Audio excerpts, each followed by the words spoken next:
आज का टॉपिक होने वाला है हमारा सेल एंड बैटरी। सेल और बैटरी के बारे में हम समझने वाले थे कि सेल क्या होती है और बैटरी क्या होती है। जनरली हम सेल और बैटरी को एक ही बोला जाता है, एक ही यूनिट बोला जाता है, जबकि सेल अलग चीज़ होती है और बैटरी अलग चीज़ होती है। ठीक है, सेल हम किसे कहते हैं? तो सेल होती है हमारी जिसमें एनोड और कैथोड होता है। क्या होता है? एनोड और कैथोड होता है, उसे सेल बोलते हैं।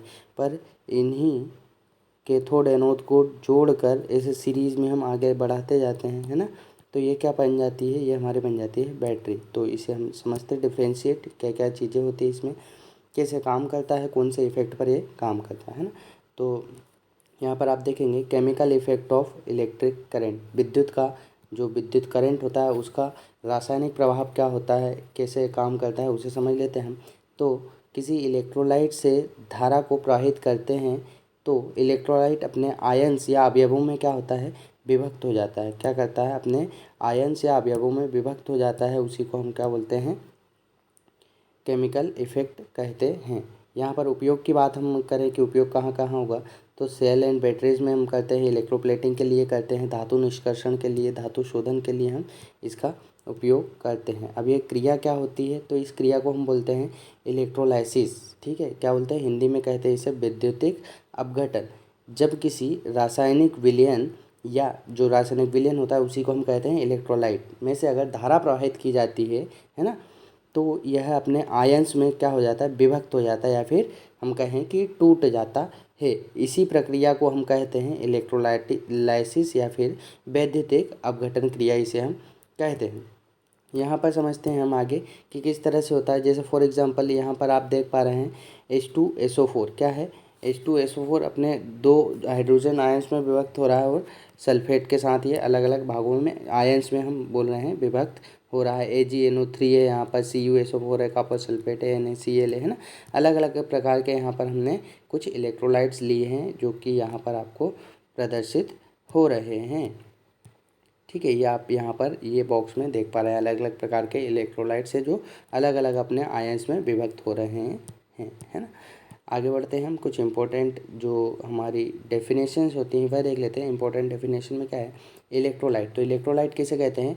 तो वह घोल या विलयन, है ना, ये एक प्रकार का लिक्विड ही होता है। क्या होता है? घोल या विलयन, जिससे धारा प्रवाहित होने पर वह अपने आयंस में विभक्त हो जाता है या फिर टूट जाता है, उसे हम क्या कहते हैं? इलेक्ट्रोलाइट कहते हैं। इसे हम विलयन कहते हैं, है ना। विद्युतिक अपघट्य इसे ही कहते हैं। दूसरा टर्म होता है इलेक्ट्रोड। अब इलेक्ट्रोड क्या होता है?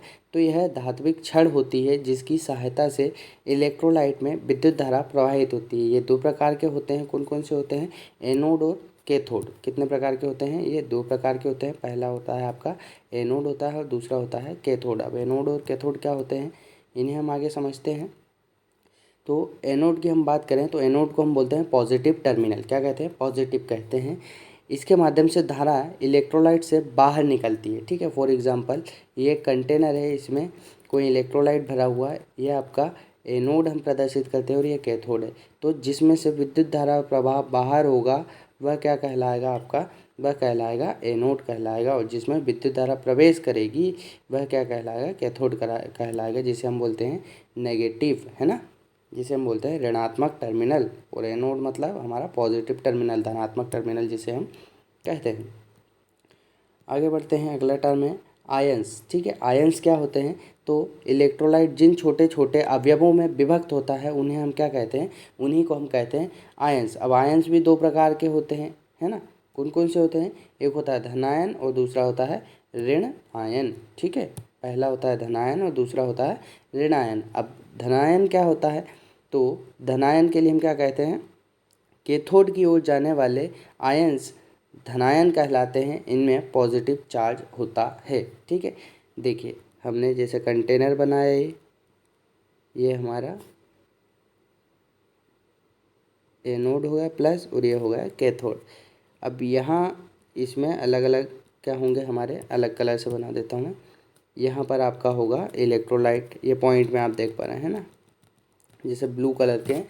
तो अब इसमें क्या करते हैं हम, क्या डेफिनेशन की अगर हम बात करें तो डेफिनेशन क्या कहला रही है हमारी?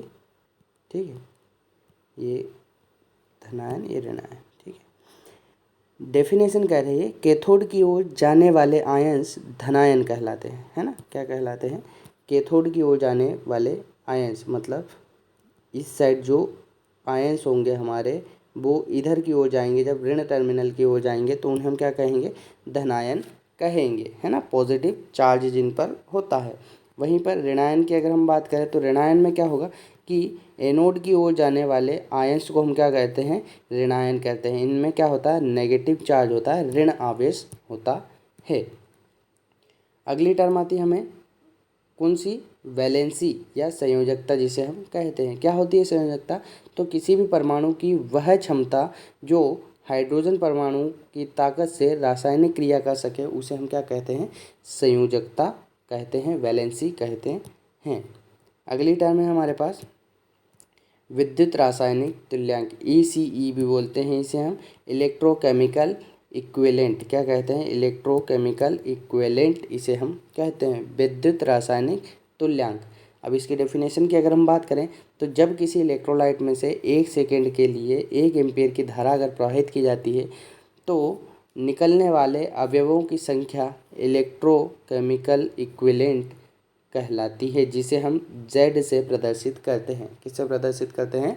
Z से प्रदर्शित करते हैं। मात्रक की अगर हम बात करें तो इकाई प्रति कूलाम इसका मात्रक होता है। क्या होता है?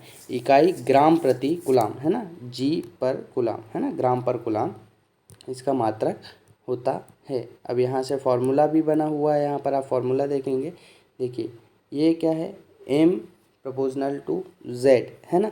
यहाँ पर हमारा फार्मूला है M is equal to Z Q, ठीक है। M is equal to Z Q, Z is equal to M upon Q, है ना। तो M क्या यहाँ पर कुछ वेट होगा इसका, तो वो हम ग्राम में बताएंगे। क्यू क्या है? यहाँ पर चार्ज है, आवेश, जिसे हम C से डिनोट कर रहे हैं, है ना। देखिए यहाँ पर जो डायग्राम है वो और अच्छे से समझ में आएगा आपको। यहाँ पर आप देख पा रहे हैं ये है एनोड, ये है कैथोड। इसे हम बोलते हैं धनायन, इसे बोलते हैं ऋणायन, है ना। अब यहाँ पर आप देख पा रहे हैं धनायन और ऋणायन, यहाँ पर आप दोनों देख पा रहे हैं रेड से और ब्लैक से अलग अलग बने हुए हैं। तो हमने डेफिनेशन क्या पढ़ी थी कि जो धनायन होते हैं वो क्या करते हैं? कैथोड की ओर जाते हैं। आप रेड वाले जो बने हुए देख रहे हैं ये क्या है? धनायन से, है ना, जिन पे धन आवेश होता है। और ऋणायन मतलब जिन पर ऋण आवेश होता है। जो ब्लैक बने हुए हैं ब्लैक कलर से, वो क्या होता है? आपके ऋणायन होता है ना। और यहाँ पर ये जो लिक्विड देख पा रहे हैं आप, ये लिक्विड जो होता है इसी को हम बोलते हैं इलेक्ट्रोलाइट। अब ये पूरी जो क्रिया संपन्न होती है ना, पूरी क्रिया जो संपन्न होती है, इस पार्ट को या फिर इस कंटेनर को हम बोलते हैं वोल्टामीटर। क्या कहते हैं? वोल्टामीटर। अब यहाँ पर ये दो छड़ देख पा रहे हैं, तो एनोड और कैथोड की हमने बात कर ली है ना, पॉजिटिव और नेगेटिव टर्मिनल जिसे हम कहते हैं। अगली टर्म आते हैं केमिकल इक्विवेलेंट, रासायनिक तुल्यांक। क्या होता है रासायनिक तुल्यांक? तो परमाणु भार तथा संयोजकता के अनुपात को हम क्या कहते हैं? रासायनिक तुल्यांक कहते हैं। केमिकल इक्विवेलेंट इसे हम कहते हैं, है ना। EC या फिर से प्रदर्शित करते हैं, या E से। तो परमाणु भार एटॉमिक वेट अपॉन वैलेंसी, है ना, इसका फॉर्मूला हो जाएगा। इसके बाद हम देखते हैं फैराडे ने 2 नियम दिए थे जो कि इलेक्ट्रोलाइसिस से संबंधित थे, वैद्युतिक अपघटन से संबंधित नियम थे। कौन कौन से नियम है वह देख लेते हैं। चलिए, पहला तो नियम है आपका फर्स्ट लॉ, जिसे हम कहते हैं कि जब किसी इलेक्ट्रोलाइट से 1 सेकेंड के लिए 1 एम्पीयर विद्युत धारा प्रवाहित करते हैं तो उसमें विभक्त हुए अवयवों की मात्रा आवेश के समानुपाती होती है। देखिए M प्रोपोर्शनल टू Q, है ना। जो उसमें प्रवाहित जो मास होगा वो क्या होगा? आपके आवेश के अनुक्रमानुपाती होगा या समानुपाती होगा, है ना। या फिर यहीं से हम फार्मूला निकालते हैं M proportional to IT। IT क्या है? हमारा जो आवेश हमने बोला उसको IT बोला, धारा, है ना, जो आपकी करंट होगी समय टाइम के रिस्पेक्ट में जब प्रवाहित होगी तो उसको हमने आवेश को डायरेक्ट क्या बोलते हैं? यहाँ पर IT से प्रदर्शित कर दिया। अब यहाँ पर हम इस साइन को हटाने के लिए, प्रोपोर्शनैलिटी के साइन को हटाने के लिए, इक्वल लाने के लिए हम क्या किया? यहाँ पर हमें कुछ एक कांस्टेंट लाना होता है, तो उसके लिए हमने यहाँ पर Z लाए। तो फॉर्मूला क्या बना आपका? M is equal to ZIT। Z क्या है? यहाँ पर आपका रासायनिक तुल्यांक है ना, विद्युत रासायनिक तुल्यांक, जो कि ग्राम पर कूलाम में मापा जाता है। यहाँ पर ओवरऑल फार्मूला आपका निकल के आता है Z is equal to M upon Q, ठीक है। अगली टर्म की ओर बढ़ते हैं। अगला जो हमारा रूल है या नियम है सेकेंड लॉ। तो सेकेंड लॉ क्या कहता है, इससे संबंधित क्वेश्चन ज़रूर पूछे जाते हैं, प्रथम नियम द्वितीय नियम से संबंधित। तो यहाँ पर ये नियम कहता है जब दो अलग अलग इलेक्ट्रोलाइट्स से एक समय में समान धारा प्रवाहित होती है तो विभाजित अवयवों की मात्रा उन पदार्थों के रासायनिक तुल्यांक के समानुपाती होती है या अनुक्रमानुपाती होती है ना। जिस इलेक्ट्रोलाइट का रासायनिक तुल्यांक ज़्यादा होगा उससे उतने अधिक अवयव विभक्त होंगे। ठीक है, अब इसे समझते हैं। देखिए यहाँ पर हमने कोई लिया M1 M2, ये अलग अलग हमारे क्या है मास निकलेंगे। M प्रोपोर्शनल टू E लिखा है हमने, है ना। तो E क्या है, रासायनिक तुल्यांक, केमिकल इक्विवेलेंट है हमारा, इजिकल टू E1/E2। अब E1/E2 क्या है हमारे यहाँ पर, हमने उससे जो मास होगा हमारा, है ना, वो क्या होगा, अलग अलग होगा। ठीक है, अब सेल और बैटरी टर्म हमने अभी शुरू में ही जैसे समझा था कि सेल क्या होता है, तो सेल को समझ लेते हैं। सेल वह युक्ति है जो रासायनिक ऊर्जा को विद्युत ऊर्जा में परिवर्तित करती है। क्या करती है, रासायनिक ऊर्जा को विद्युत ऊर्जा में परिवर्तित करती है ना। सेल से शुद्ध डीसी वोल्टेज प्राप्त होता है, आपको पता हो, सेल से क्या होता है, आपको प्योर डीसी मिलता है। इसका उपयोग हम करते हैं रेडियो, मोबाइल, वॉचेस, जो टॉर्च होती है, हमारे इलेक्ट्रॉनिक उपकरण होते हैं, इन सभी में हम किसका उपयोग करते हैं, सेल का उपयोग करते हैं। आपने दीवार घड़ी देखी होगी आपके घरों में, इस तरह की, उसमें ड्राई सेल लगी हुई होती है ना। तो सिम्बॉल की हम बात करें तो ड्राई जो हमारी सेल्स होती है, सेल का सिम्बॉल यहाँ पर दिखाया गया है। यहाँ पर एक पॉजिटिव टर्मिनल होता है, एक नेगेटिव टर्मिनल होता है, ये क्या है उसका सिंबल हो गया।